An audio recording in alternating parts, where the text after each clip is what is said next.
Hello, hello, hello, hello. It's me, the rambling man himself. As if I'm some kind of mythical creature. Cool. Today we are doing something different. And we're just gonna I'm just gonna chat through this film, Quantumania. I went to see it yesterday. What time? At 12 o'clock. I couldn't find any showings before 12. I don't know whether that's a thing over here in the UK, whether they're just like no films, no cinemas are open before 12, because I didn't see many people there, and there was no other timings on the line or in person. So 12 o'clock is when it started. I mean, it came out on Friday. I think that kind of shows a little bit as to the state of me and the MCU right now.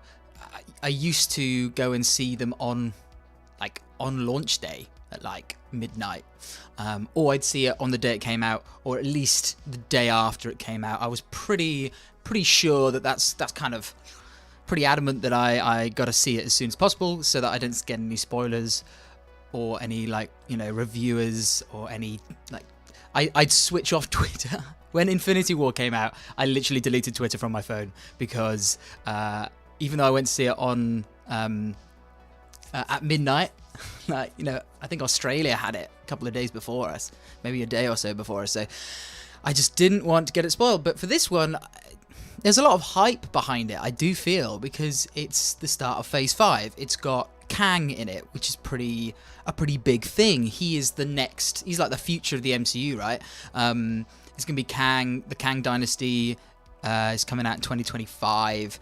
It's Jonathan Majors is a big addition to the MCU, and so this film has got a lot of hype, even though it is an Ant-Man film, and I think Ant-Man films usually don't do the best when it comes to box office stuff, even though I think that's sad, because I really do like the Ant-Man films. But yes, so today I'm just going to be rambling on, chatting about this film, giving my sort of thoughts, my opinions, and we are going to see my amazing streaming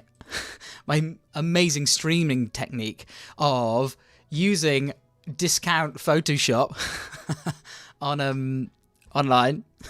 Photopia, I believe is what it's called, because I have never had and never used Photoshop before. So yeah, that's gonna be fun. I think it's gonna be fun for everyone who's eventually watching. Who knows?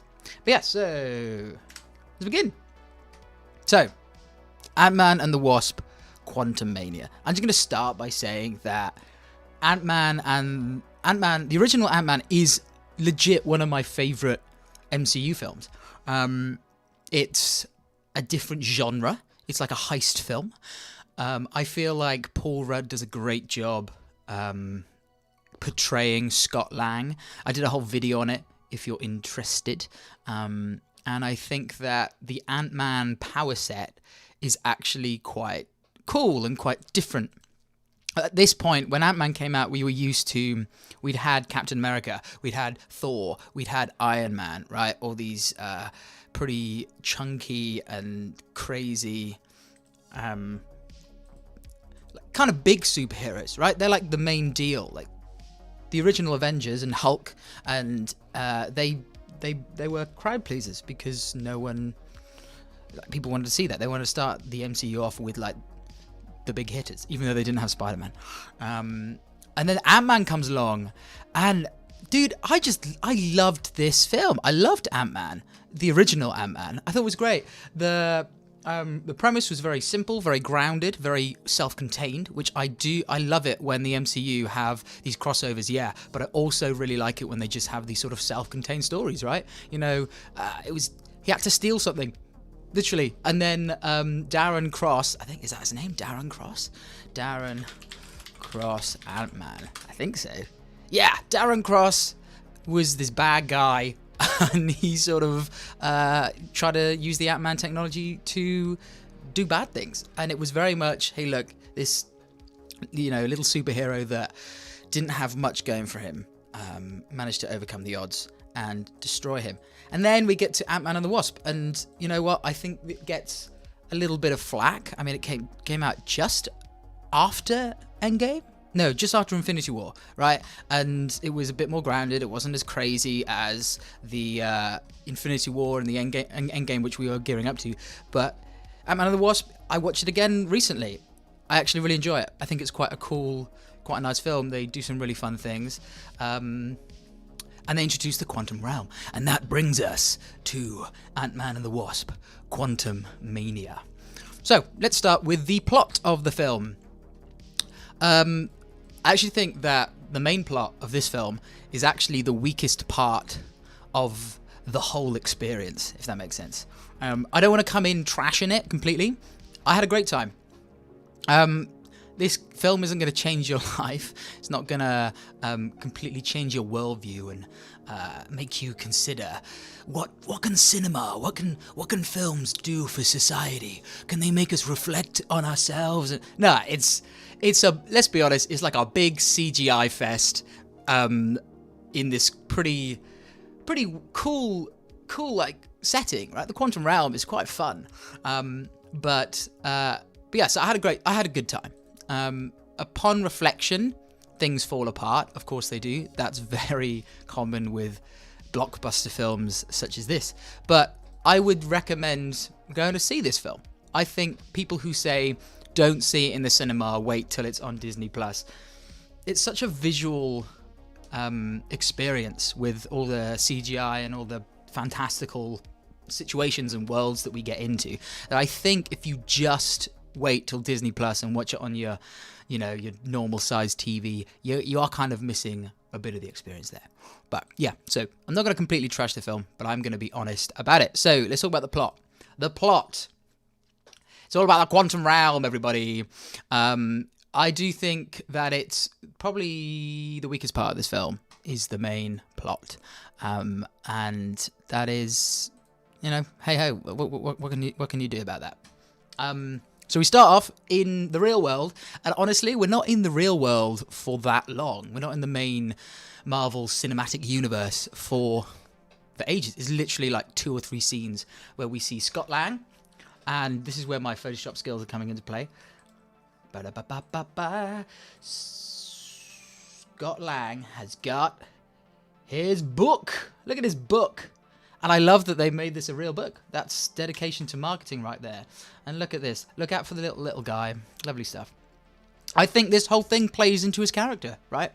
Scott Lang's this bog standard guy who was a convict, and then he became a superhero, and he fought with Captain America, and he saved the world. And it's the change in his life from this guy who worked at Baskin Robbins. I don't know how you say it.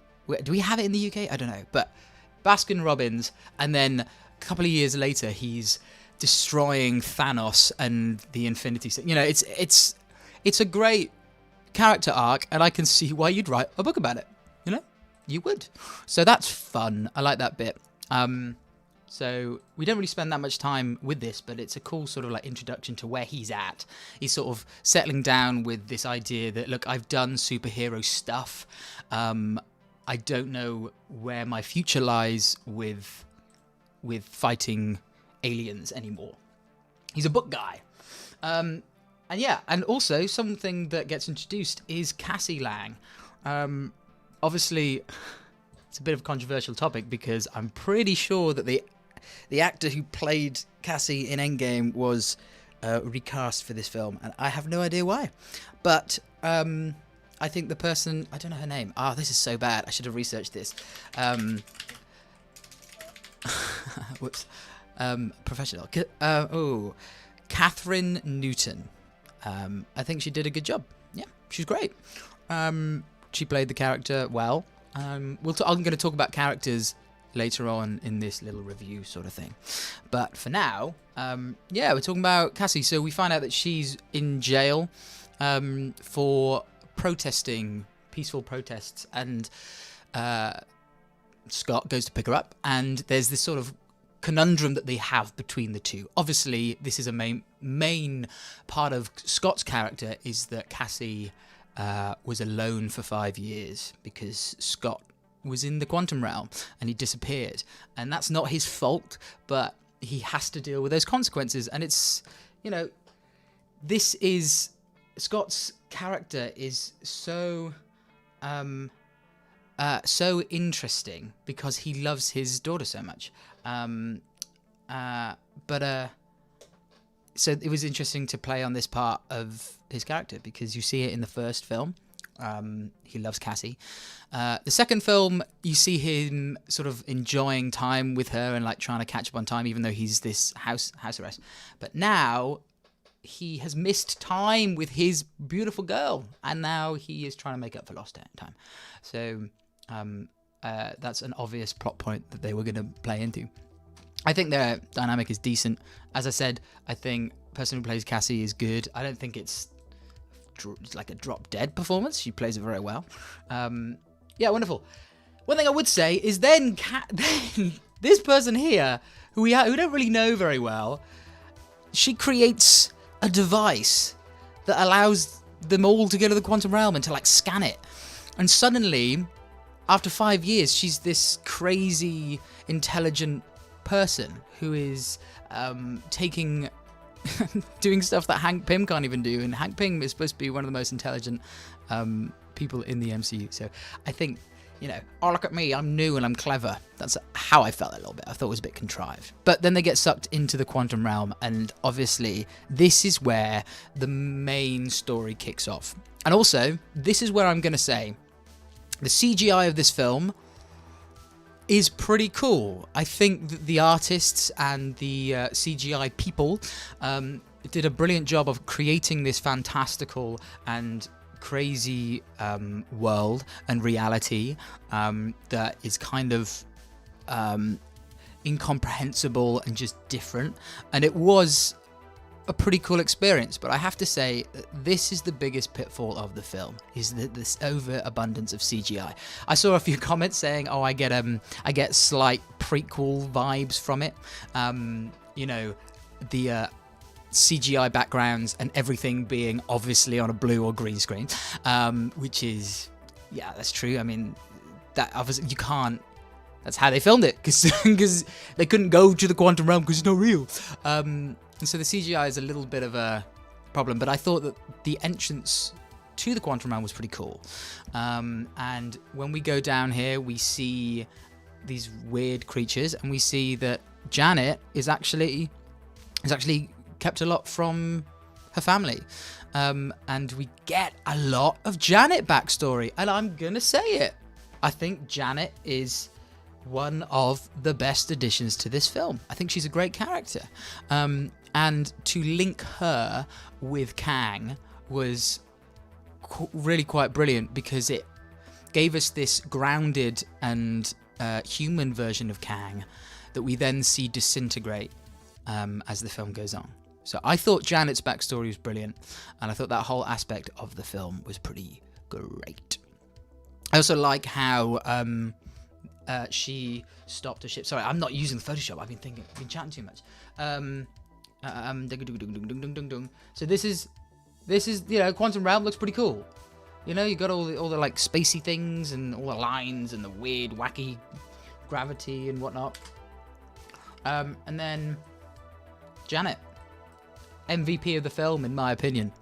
It was really cool how we go back into her backstory and we find out things about the Quantum Realm, sort of from, not from her perspective, but it's sort of, things make sense because she's there and she sort of guides us through as she is guiding her family, which I think is a great thing. Yeah, where are we? Yes, okay. We find this rebellion here. And I'm going to say it. First thing I want to say about these guys, I have no idea what their names are. And I'm not going to look it up, because the film just did not do like anywhere near just didn't do a good job of telling us who they were. I mean, their names were said every now and again, but telekinetic dude who can read brains, and cool, strong, badass leader. That's who they are, and unfortunately, that is all they stay as. But the whole rebellion aspect, I think they did a good job of making Kang feel imposing before we even meet him. People are talking about him and about, you know, this sort of the conqueror and this evil lord, this emperor. And his presence, you do feel it throughout the whole film, which is a good thing. Then, this guy, Bill Murray, who plays Quasar.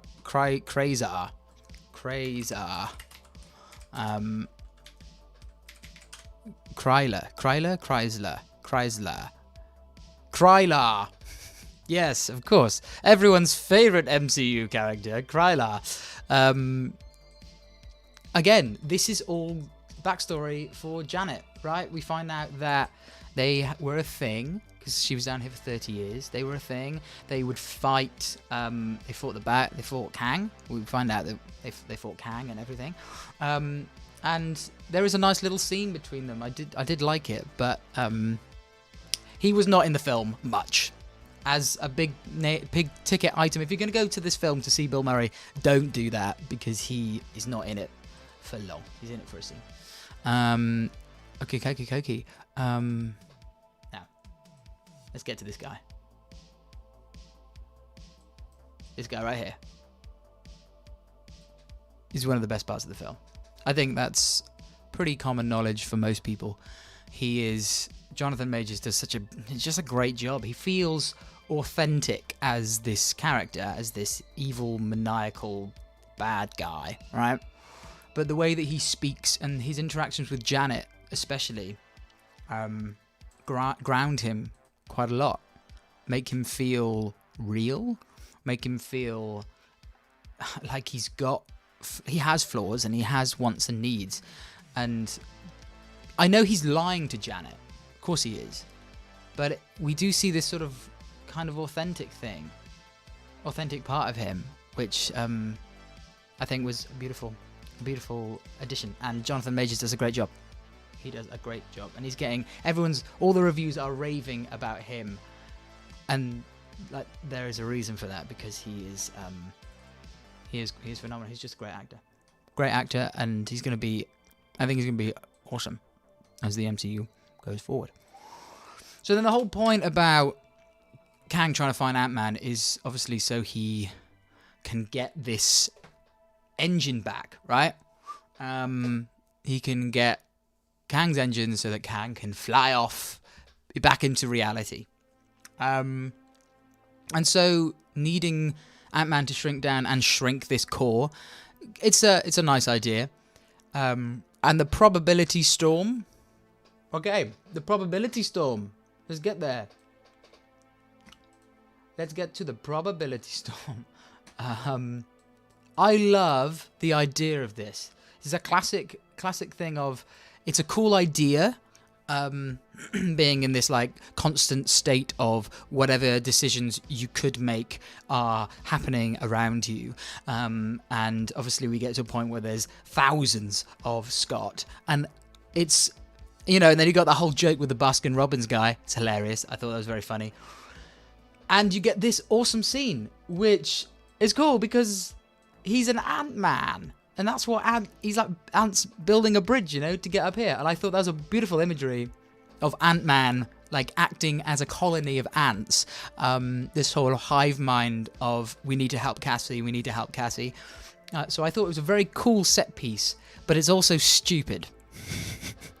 It really doesn't make any sense. Really doesn't work the more you think about it. Because if that actually happened, there would be just an infinite number of him spawning, and it would just be overwhelmed. And I don't know why the main Scott Lang is seen as the Scott Lang that we know has like this, not plot armor, but it's like he's recognized as the original, but they would all think they're the original. So I don't think it's necessarily the most well thought out set piece. But I have to say, rule of cool, as is with Dungeons and Dragons, the rule of cool is pretty cool. That's a rubbish phrase. But the rule of cool overrides a lot of things, and I did like it. I thought it was quite unique and an interesting premise. And then obviously you have this thing where Hope comes in, similar situation, and saves him.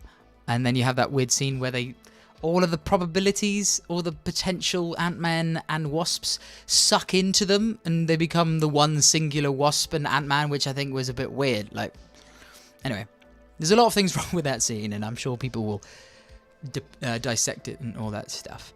But they shrink the engine, great. And Kang is not true to his word and doesn't give Cassie back, and that's sad. But then this guy comes in. I like ants.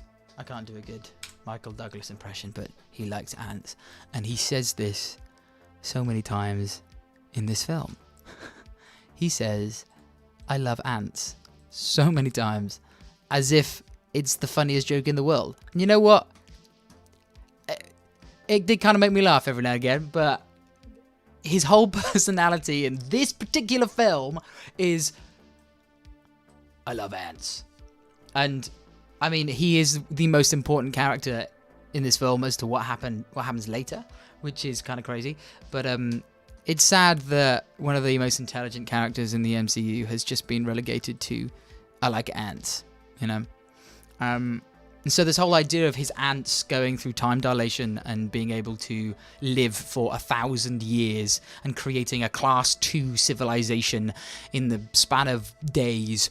Again, like, wacky idea. We're in this wacky world. Yeah, I believe anything can happen.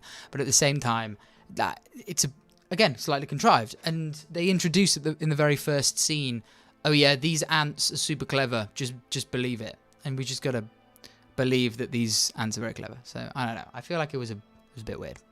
And then that leads to this huge CGI battle, which is, again, one of the main problems with this film and the MCU at the moment, is because of the stakes. And I feel like each film needs to have these stakes, these world-ending stakes, where everything happens and reality is itself is on the line. And so we need to amass an army of the rebellion and everyone in the quantum realm and everyone here and the whole of Wakanda against, you know, I can't remember the name of Namor's place. All of that, you know, it's like these big stakes, and you feel none of it because it's built up over the course of one film. Whereas if you think about Infinity War, that is built up through all of the phases. And we, phase 1, 2, and 3, build up all these characters. So when we get to Infinity War and Endgame, and we have these big CGI battles, we actually know. We're excited for it because we see so many people that we've grown to love and we've grown to respect and we grow to get excited about in these fights. But like, I don't care about, where is he? I don't care about the guy who could shoot a laser out of his face. Like, I'm sorry. This guy here. I don't care about this guy, the laser face man. You know, or the funny blob who's like, I've got too many holes. Like, I don't care about them. So when this guy dies, spoilers, when this guy dies, I don't feel anything, you know? Yeah, so then there's that. And then obviously they managed to... Okay, guys. The ants managed to just completely decimate Kang the Conqueror.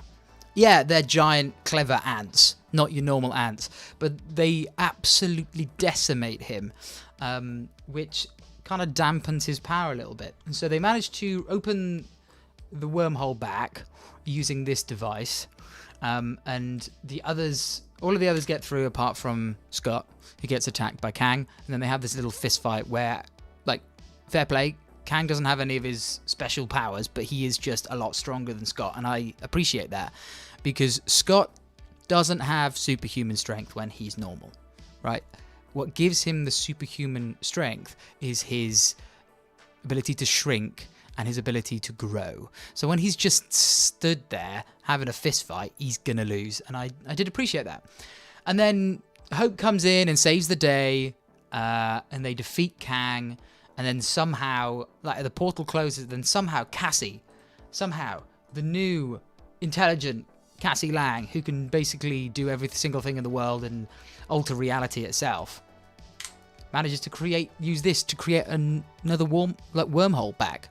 And there's no real explanation as to how she managed to do that. She just sort of does it. Yeah, and so then she opens the portal and goes home, and that's the end of the film. That's it. What happens? What happens in the film? So we find out the quantum realm is its own place, out of time, its own reality. We find out about Kang, but Kang is now stuck in the quantum realm. Great. But we can now access the quantum realm?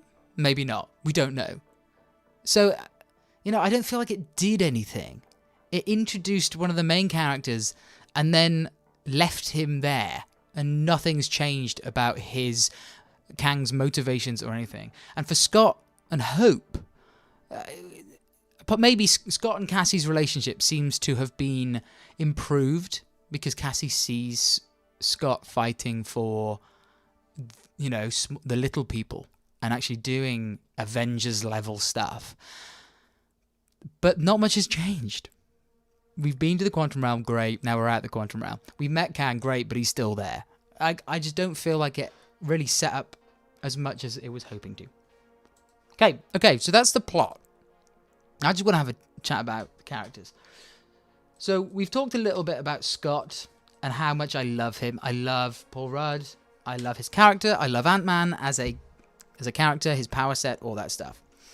And I think he was great in the film. He loves his daughter, and that's so clear. All he does is about saving Cassie, is protecting Cassie. That's like the main crux of the film. The reason why he lets go and goes into the quantum realm is because Cassie went. The reason why he helps Kang is because he has Cassie.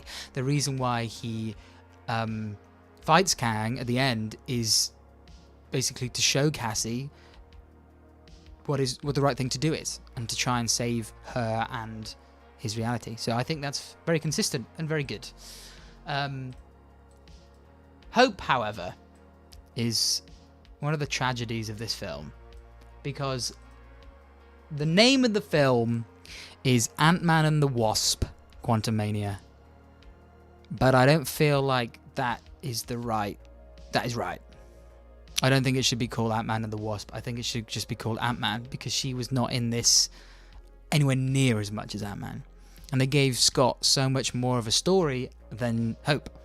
Yeah, Hope had this whole back and forth between Janet and whatnot, but that was like a side story. It was nowhere near like... It could have been so much more, but I guess they wanted to focus on Scott and Cassie opposed to Hope. And so you have this big moment where Hope comes back through the portal at the end and doesn't kill Kang, but like helps destroy Kang, and they shrink him down. But I was going, where have you been? Where have you been for the rest of the thing? Where is your relationship with Scott? We haven't seen you two interact, like barely at all in this film. So that is a real shame, because I think that Hope is an interesting character. In Ant-Man and the Wasp, she's super, competent, and she knows how to use her powers more than Scott does, and she knows how to manipulate her shrinking it. There's a kitchen fight in Ant-Man and the Wasp, and that's one of the coolest set pieces in that film. So I think they really squandered any more development we could have with Hope, especially because the first two films are about her mum not being there and then coming back, and we don't really see much of them interacting. So that's real sad. Really, really sad. And then we've talked about Janet, who is the MVP. We love her. Great storytelling there. Talked about Hank. Again, he's just kind of there until he suddenly saves the whole of the quantum realm with these ants. But then we got this guy, MODOK, who is... I want to get this into the center. There you go. Who is... This is an interesting choice, to say the least. He is... How do I describe him? It was a creative license to make him like this. I like the suit. I like this sort of armor that he has. It makes him look quite comic book accurate. And don't get me wrong, I don't need comic book like, I don't need superheroes to look exactly like their comic book counterpart. You know, I don't need that. I think that's the great thing about these films, the adaptations. You can change things, maybe improve, maybe make them worse. You know, it all in the execution. But I think this armor is cool, and he looks like MODOK. But then why do you have to go and do this, guys? Why do you have to go and make him look like this potato man? Like, I get what they're doing, right? They're taking his head, and his head survived. But they haven't done anything to it. I think they should have done something to his head. Made it more menacing, made it more sort of messed up and destroyed and broken. But they didn't, and I don't think it works. I don't think it works at all. So Darren, and he has this whole weird redemption arc where he's like, I'm not going to be a dick, and he runs off and he destroys Kang, and I don't know how I feel about that. You know, he's interesting. And again, I think his powers are cool, and the idea of MODOK being a Kang creation in the quantum realm, that's a really cool idea, and he's very powerful, and we see that. And it's interesting that they make him sort of turn around and attack his creator. But I just don't know whether this really works. He's getting a lot of flack online for this appearance, and I kind of understand it. Cool. So there's that, and there's MODOK, and now let's get to Kang.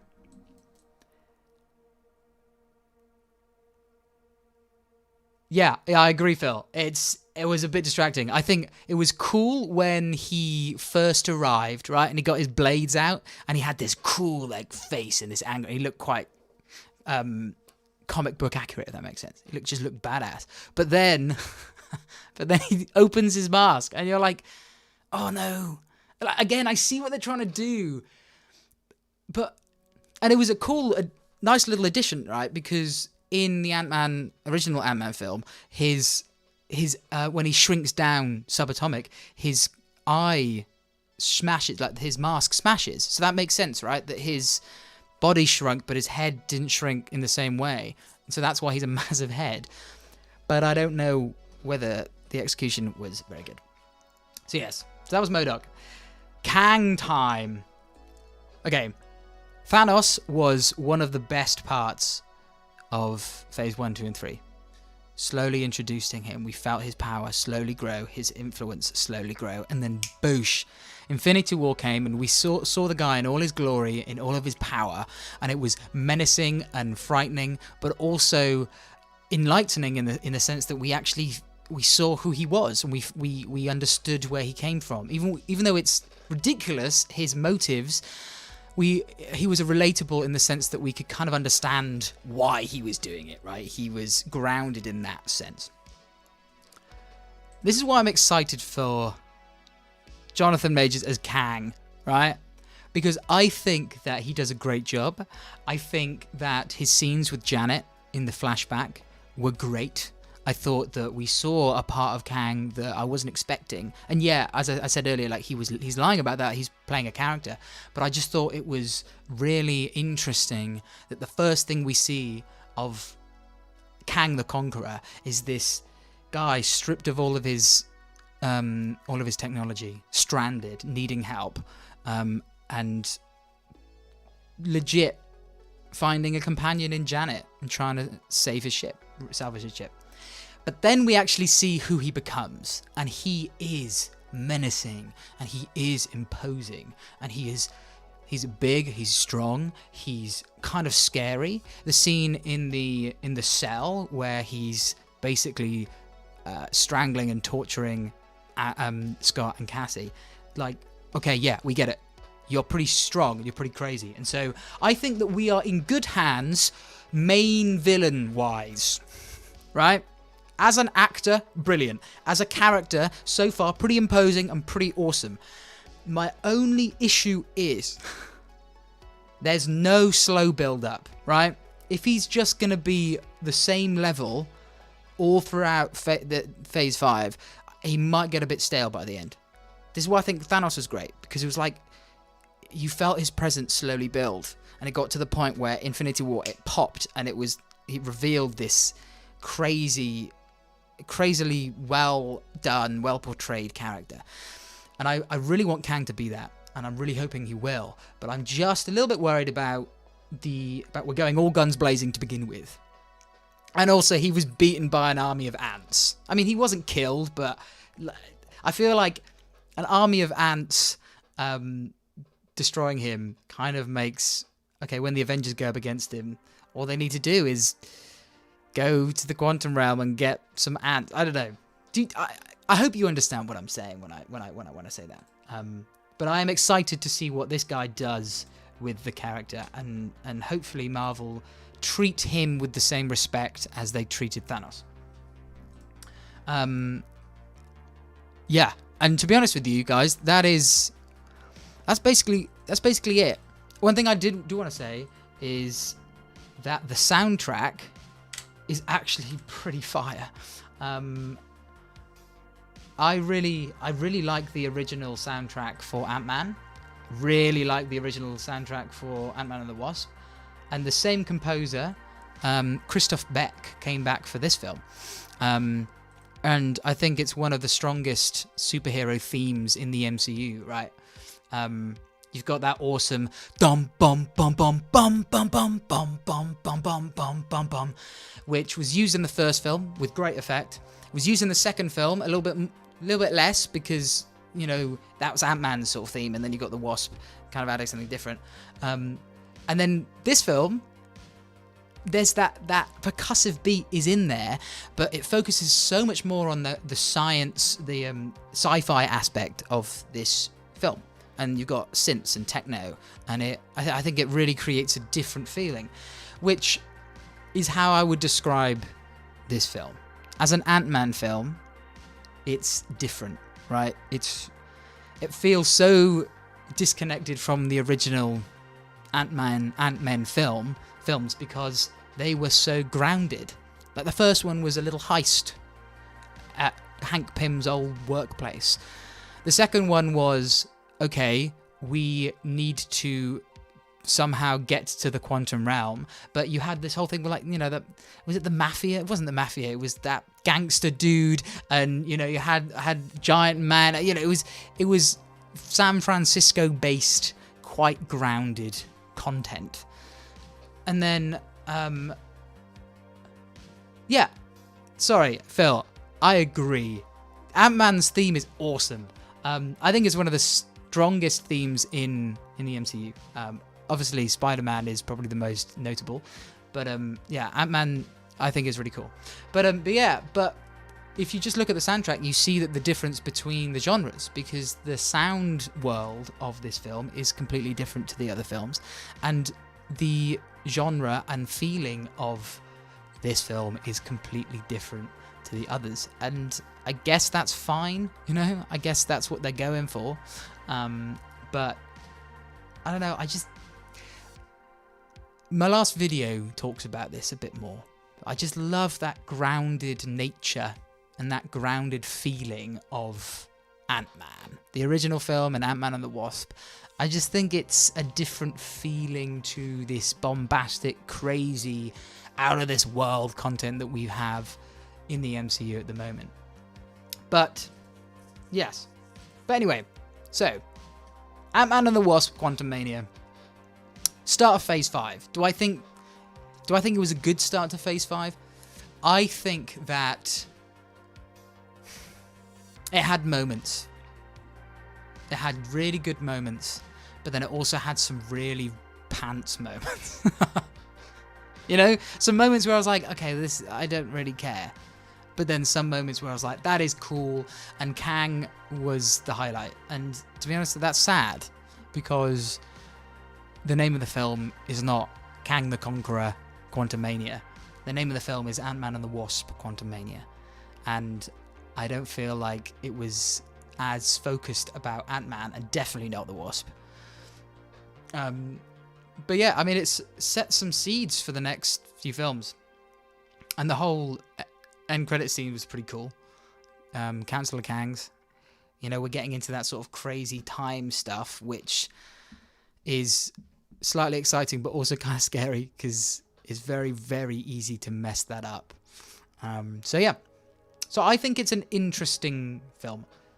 I don't really like giving films ratings, but if I were to give this film a rating, I don't know, I feel like it's like a 5 or a 6. You know, I don't think it's anything groundbreaking.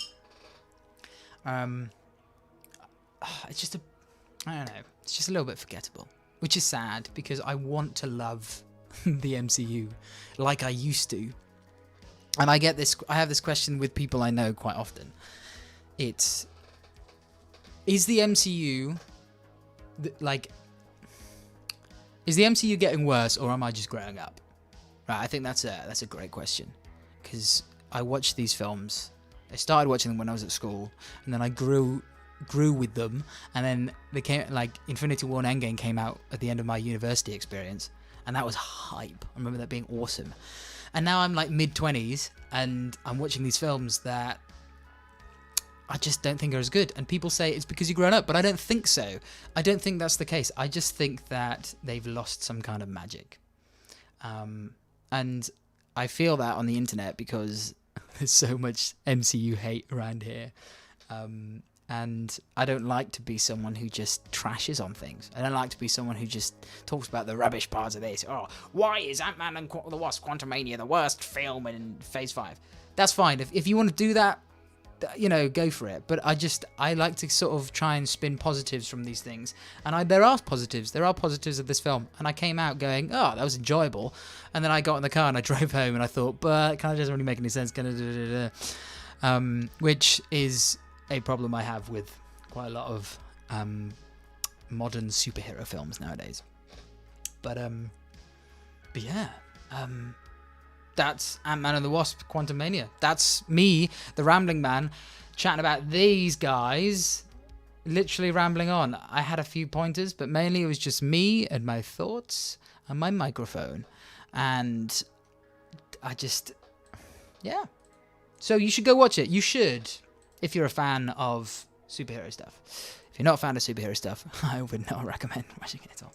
But yeah. So that's all really I had planned for this stream. I am currently working on another Doctor Who video, and I think it's going to be the longest one I've done so far. So I usually release things on Tuesdays, but actually I'm not going to get it out today. It might take me a couple of days, maybe a week, but it will definitely be out. I think it'll definitely be out by next Tuesday. So that would be great to get that out. But I've had 10 people join me, even if that's very briefly, but that's 10 more people than I was expecting. And thank you, Phil, for making some comments, making me feel some love, man.